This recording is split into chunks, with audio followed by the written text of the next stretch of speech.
Welcome to Relevance For Today, a show where you will be encouraged, inspired, and fed through the Word of God. You will find relevant teachings, tips, discussions, interviews, and more for both believers and even non-believers who are considering salvation through Jesus Christ. So sit back, relax, and enjoy the show. Hey folks, Steve Lewis here. Welcome to Relevance For Today. Thanks for tuning in to this episode, this TV show on Kingdom Community TV, as well as Facebook and everywhere else. Special guest on the show, we've got Ronnie Bossie. Did I say that right? That's it, man. Good morning. Yes. So Ronnie's on the show. He's down here in the studio with me today because he's just going to talk to us about his life, share his testimony. You folks have heard enough about Steve Lewis over the last 200 some odd episodes. So Ronnie, welcome to the show, man. Yeah, I appreciate you having me. Thank you so much. Yep.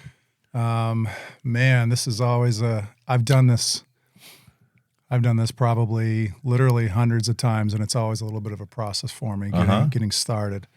And then once I go, it just kind of rolls. But yeah, I just wanted to kind of come on and tell a little bit about my story. It's a bit of a lengthy one. There's a lot of different experiences in there, of course, with anybody. There's some gnarly things in there, so forgive me ahead of time. And then there's a whole lot of grace, and there's a whole lot of amazing stories in there, how I've been pulled from certain situations, just the opportunities and the gifts that I've been given. Once I basically made the decision to stop living life on my own, under my own terms, and start becoming willing to let God love me and guide me. Amen. So, yeah, there's no place to start other than the beginning. So I was born in Connecticut. I moved to Maine really early. I moved to Maine when I was 2. Oh, wow. So my entire life, more or less, has been here in Maine. It's been in southern Maine, in the Portland area. I live up in northern Maine now.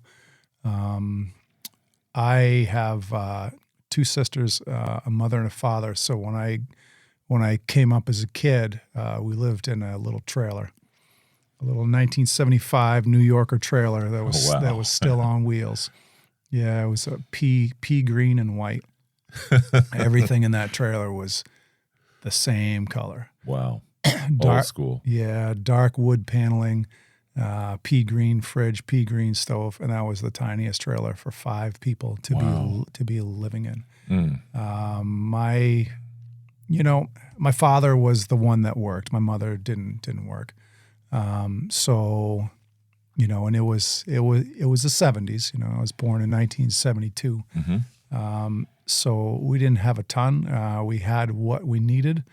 As I go on a bit with my story, you'll see how that sort of shifted a bit.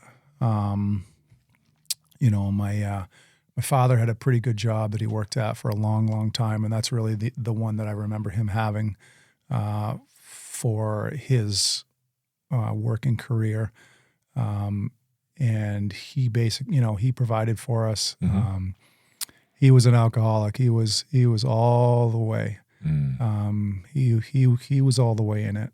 He drank alcoholically for 43 years. And for a number of different ways, we absorbed a lot of that kind of behavior. It was me and 2 sisters that I have, one younger and one older. And, a big part of absorbing that behavior was, a lot of, I thought about before coming on, what am I going to say? What am I going to add? What am I going to leave out? Some things are going to be really touchy. Some things are not. How specific do I need to be? Sometimes I don't need to be that specific in order to have people, identify. And other times it's kind of necessary, it just depends on how this goes. And I also think about, too, living in a little small town where I'm at. Well, once I tell my story, everybody is going to know it. But I'm like, is that really the point of telling it? Right. And it's not. The point of telling this is, there's a saying, what it was like, what happened, and what it's like now. Yes. And that's really what I want to,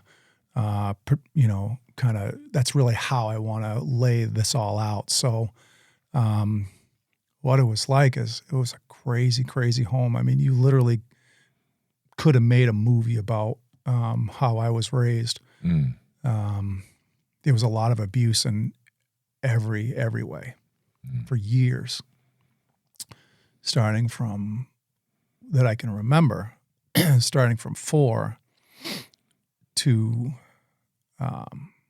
14, I believe, somewhere right around there.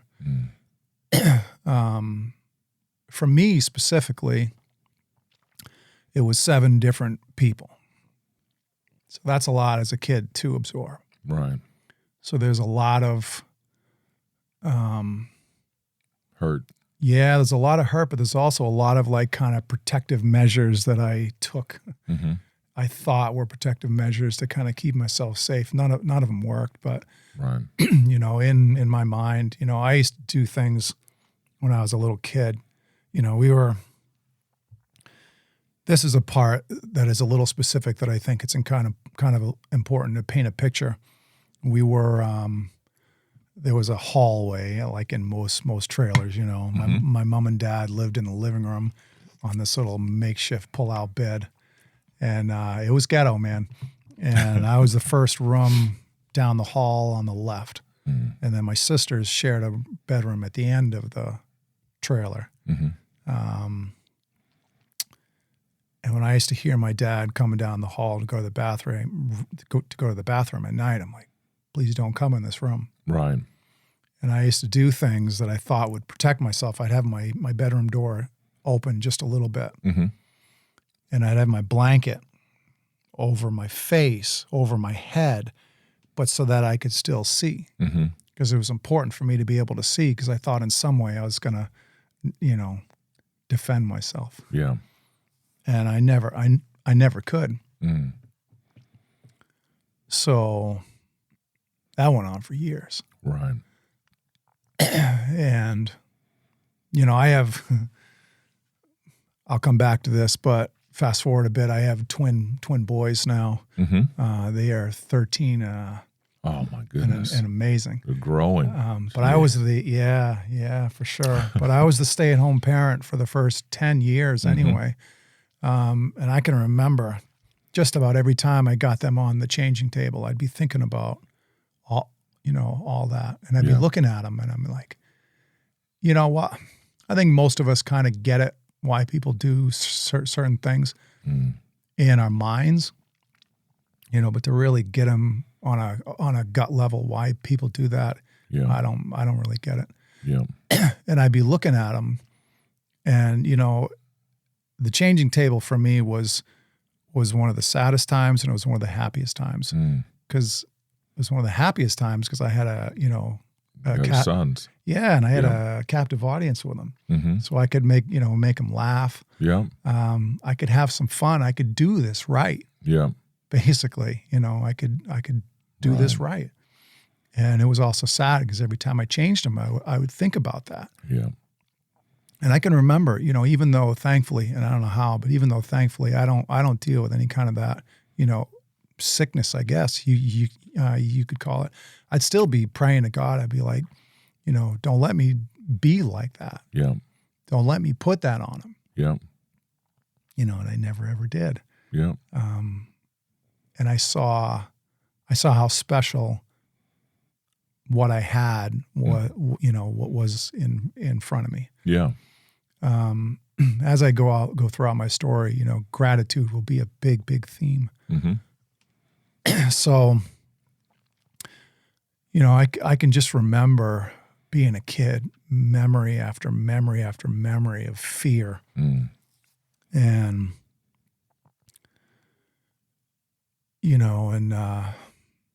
it just went on and on and on. And there was, different counseling sessions that we used to go to. And after we were done the counseling session, I vividly remember, I even remember exactly, I have a pretty vivid memory still. I remember exactly where I was. And my dad left that session and all of us kids are in the back seat. And he actually thanked us for not saying anything. Wow. And it's like, man, that's heavy. Yeah. To put on a kid. And he took us out for, ice cream after. Yeah.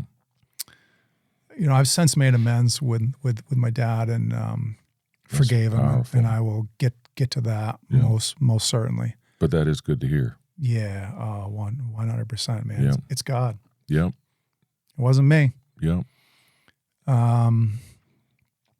So, living like that, I mean, it's hard to hide that stuff when you're a kid, especially in school and with your friends.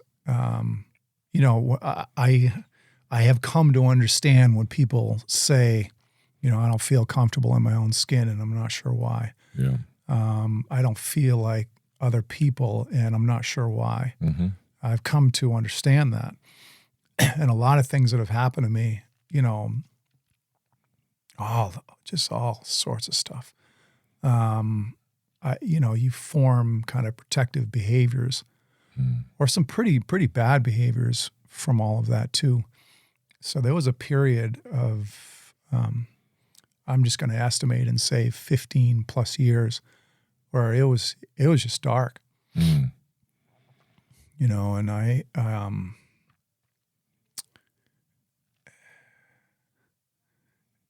I didn't think at the time that God and I had met yet. Surprise. Yeah. I didn't think that I really knew he knew anything about me. I was brought up in the church, which is even more disturbing as a kid, because I believe when you're an adult and that sort of stuff happens to you, you can go either way with it. Yeah. And I just ran. I ran as far away from God and faith as I could. It's the same story for everybody, why would a God, allow this? And I've come to learn, it's not like that at all. So, fast forward, DHS stepped on the scene, and we all one by one started dispersing. Oh, wow. One of my sisters went to live somewhere else. Another one of my sisters went to live somewhere else. I got pulled out of the home. Again, here's where the vivid memory comes in, for a year and 2 days. September 10th, 1987 to my birthday, September 12th, 1989. So all this time, I didn't know it, but, I choose to believe today God knows my entire life, past, present, and future, and knows exactly when it's going to be time for me to, be with him again. So I didn't know he was setting something up for me. I didn't understand why I had to go through all that, and there was much more than that. I mean, that's enough. Right. That's really enough. But there was a lot of physical abuse. There was a lot of, running away from home. There was a lot of looking in places that I really shouldn't have been looking to try to find a little bit of safety. For me, it's no surprise, drugs and booze were a huge part of my story. And that one, I'll kind of leave it as you can probably guess where that path went. It just went to some dark places. Right. Emotionally dark, spiritually dark, and physically dark too. I used to spend a lot of my time awake at night. So, homelessness was a big part of my story. That was a 3-year span. Oh, wow. That was a 3-year span. And I was too embarrassed to go to a shelter. I didn't have a clue, I was a kid. And so I'd either stay on people's couches or I'd stay in the woods. Or when I was old enough to drive, I'd stay in the vehicle that I had in the woods. Wow. How old were you during that time? That time I was 17, 18, and 19, I believe. Oh, okay. Right around there. Wow. Yeah, I was old enough to drive. Okay. And then there was some other stints after that where I had kind of spots of being, not having a place to live. There was actually a number of little spots, but the 3-year period, and I had a place to go. That's the thing. I probably could have stayed at, my mom's. I could have stayed at my sister's. I could have stayed at a shelter. But doing that would have interrupted what I was doing. It's like that would have gotten in the way of me kind of chemically staying numb. Gotcha. Because I couldn't deal with what was in my head. Yeah. It was just too much. Yep. So I looked to all these different crowds. I would hang around my dealer's house more than I would hang around anybody else's house. I always joke, and it's not a joke, but I always kind of say at the end of my substance abuse time, the only people that I were really seeing was, a gas attendant and maybe like a Subway sandwich clerk or something, Right. That's it. Yeah. I didn't want to see anybody. They would either try to talk me out of what I was doing or they were just as bad as me. Right. I just didn't want that anymore. And it's funny, when I was a kid, I think 16 years old, I went to my first like AA meeting or NA meeting. I don't even remember now. It was 1988. And I had no idea what I was doing. I had no idea what I wanted. And I kind of vaguely remember, because you can, in those meetings, you can, I should really say a meeting of recovery. It's in the traditions not to be that specific about it, but so I can remember saying things like, I wish I wasn't alive. And I didn't really know why I was saying that. And I look back on it, and it was really to get, attention. Gotcha. And I didn't know what kind of attention I wanted. I just figured that, well, this crowd is a lot healthier than the crowds that I have been, hanging around. Because for a period of about 6 years, I hung around people that rode bikes. I got my motorcycle license, and I started hanging around with people that rode. Okay. Well, the crowd that I started hanging around was a little more unsavory. That's a kind of, I'll leave it that. So I went to a lot of different parties, a lot of different events, right, a lot of different gatherings, and they were just crazy. And even in those crowds, I was like, man, I don't belong here. There was no crowd that I felt like I belonged. Right. And it was really strange, and it was frustrating, because I'm like, I just want to find a crowd. I want to find my people, and I just wasn't finding it. And I remember one of my homeless stints. I remember where I was standing, the direction that I was facing. I remember what that crazy lady was wearing. And there's this lady who I thought was just nuts, at the time, some kind of drifter lady. Yep. And all I remember about that, the only thing is she looked at me. And I didn't think too much of it at the time, because I thought that she was nuts. And she looked at me, and she's like, you're not meant to be here much longer. And you're going to do some amazing things. Wow. I'm like, she does not know me. Yeah, that's awesome. Because I have done nothing amazing, at that time. Right. And I've come to later learn she's 100% right. So I started having these weird dreams about seeing myself in these different places that were good. Right. And I'm like, and I didn't make much of it. I'm like, that's not my path. There's no reason that I would be in a good place. And then, here's something to pay attention to. Desperation tends to promote change. Oh, that's good. Typically not much else. Right. if something doesn't hurt bad enough, we tend not to change. When I'm a strength and conditioning coach today, and I tend not to talk to people about food on purpose because it's such a personal thing. Yeah. So while this, and I did take this from somebody else, this isn't my own saying, but while this isn't entirely true, the spirit of it is, when somebody's like, well, what's the best diet? I'm like, the one you'll actually do. That's good. It's like, come on, man. The one you'll actually do. That's a good point. Because, consistency. So if I read my Bible once, if I go to church once, I'm not going to gain too much, understanding. Right. Which will turn into action. Yeah. Which will turn into right living, how I understand that. Yeah. So there needs to be consistency. So, again, I'm like, there's no reason why I should have a good life. But anyway, desperation sits in. I got to the point where not the external stuff got me to change, but I couldn't deal with what was going on in my own mind anymore. I couldn't shut it off. I just couldn't stop it.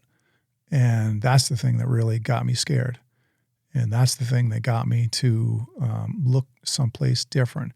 And look, man, I would not have looked to God if somebody hadn't come from God into my life to get my attention. So there was this one lady, and I gotta say her name, man, Marta Pearson. Mm-hmm. Look her up. Shout out to Marta Pearson. Marta Pearson. Pearson. Yeah, Marta. She lives in Florida now. She's lived in Maine when I knew her, but she was a counselor, and somebody recommended my foster family. That's a whole nother story. But anyway, she recommended, or they recommended that I go to a counselor. And I want to say I kind of sort of had to, because I was in, foster care, and that was sort of a part of it. So I went to see her, and for weeks, like literally weeks, man, I didn't say a word. And this was in a group setting, and she was kind of a trendsetter at the time. This was 1989, I think, maybe 88. She had this group setting, and she was so kind of revolutionary, I guess, if you would, about how she counseled. She was on the Sally Jesse Raphael show. She was on all these shows. She was on all these shows, man. And I didn't know any of that, at the time. I just thought she was intense. So one of the most important things I remember about her is she was patient. And I want to say there was like 5 of us. And she was patient, man. I saw her for about a year. And the biggest thing that I remember from her, other than her patience and this woman just love poured out of this lady. And she had the number one biggest impact on me originally, at that time, to go to God. Wow. I had no idea what that even meant. She had the number one. Good. Yeah, that's good. This woman, man, she is amazing. And I hope, I've prayed about this. I hope I get to see that lady again before I die and just say thank you. Okay, you will. Thank you. That's all I want to do. I just want to see her face to face, and I want to say thank you. So she looked at me something like 6-8 times. Wow. And she's like, "It is not your fault." Wow. And I'm like, man, that stung. Like, that was uncomfortable to hear.